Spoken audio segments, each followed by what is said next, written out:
It can be challenging enough to translate a comic book into a movie, much less improve upon iconic superheroes like Batman and Superman.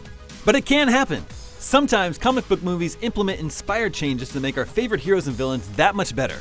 Here are some of the best examples of DC's movies improving on the comics. Batman writers have long struggled with the question of whether Bruce Wayne should know the identity of his parents' killer.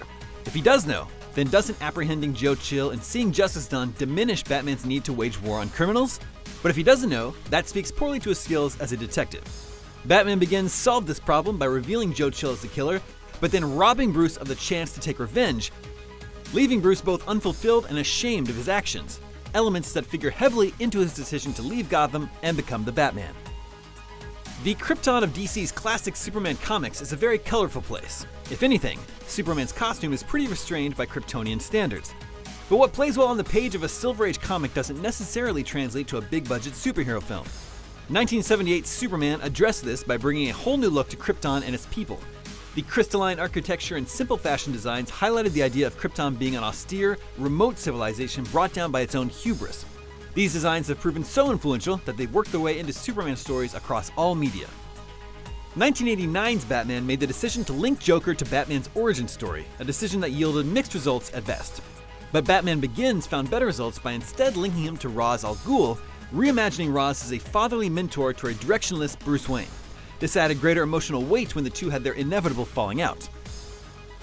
In general, 2013's Man of Steel made a lot of mistakes when it came to updating Superman's mythology. But one thing it did right was to cut right to the chase in terms of Superman and Lois Lane's romance. By the time Clark Kent actually joined the Daily Planet, Lois was already in on his big secret. By Batman v Superman, the two were living together. I mean, it's not 1940 anymore, right?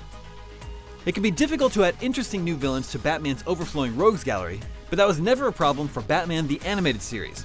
Hot on the heels of giving the world Harley Quinn, the series introduced another memorable baddie in the theatrical spin-off Batman Mask of the Phantasm. Also known as Andrea Beaumont, she was a blast from Bruce Wayne's past who proved every bit as compelling and tragic as her former lover. Sometimes, superhero movies redefine a character so utterly that even the comics have to follow suit. That was the case when Superman the movie and Superman 2 introduced General Zod to a wider audience. Terrence Stamp's portrayal of the proud, haughty villain has become the standard by which all others are judged, and the phrase, "kneel before Zod," is now a part of the pop culture lexicon.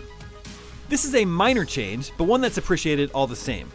In most versions of Two-Face's origin story, it's never really explained how Harvey Dent can be scarred in such a perfectly symmetrical fashion.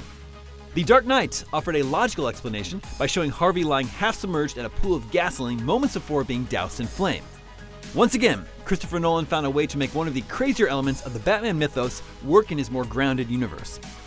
The Lego Batman movie made one significant change to the Batman world by introducing Barbara Gordon not as a teenage sidekick to Batman, but rather as the new police commissioner of Gotham City. That significantly altered the dynamic between the two characters, making them peers rather than mentor and pupil. And it was a nice reminder that Babs can be a great character even when she doesn't have a costumed identity. Historically, Bane seems to be one of the harder Batman villains to get right, with many stories depicting him as a mindless, venom-addicted brawler rather than the cunning mastermind he was in the early comic book appearances. The Dark Knight Rises finally redeemed the character in live action, in part by eliminating Bane's ability to Hulk out and snap Batman like a twig. Instead, the film emphasized his intelligence and fearsome willpower. Plus, Poison Ivy was nowhere in sight. Some superhero fans are quick to dismiss Superman as the Big Blue Boy Scout, a relic from a simpler time. Superman the movie actually played that perception to its advantage by making Superman a man out of time a la Captain America. When a teenage Clark Kent discovers the Fortress of Solitude and reconnects with his heritage, it's 12 years before he returns to the outside world. This change further sets Clark apart from the jaded, worn-down people he's dedicated himself to saving.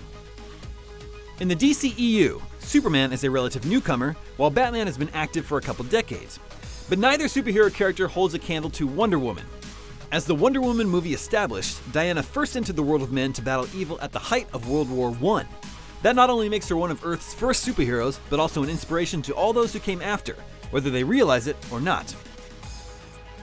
Thanks for watching. For more on DC movies, check out our review for Suicide Squad: Hell to Pay and our list of the best Batman animated movies. And as always, be sure to like and subscribe to IGN on all your favorite platforms.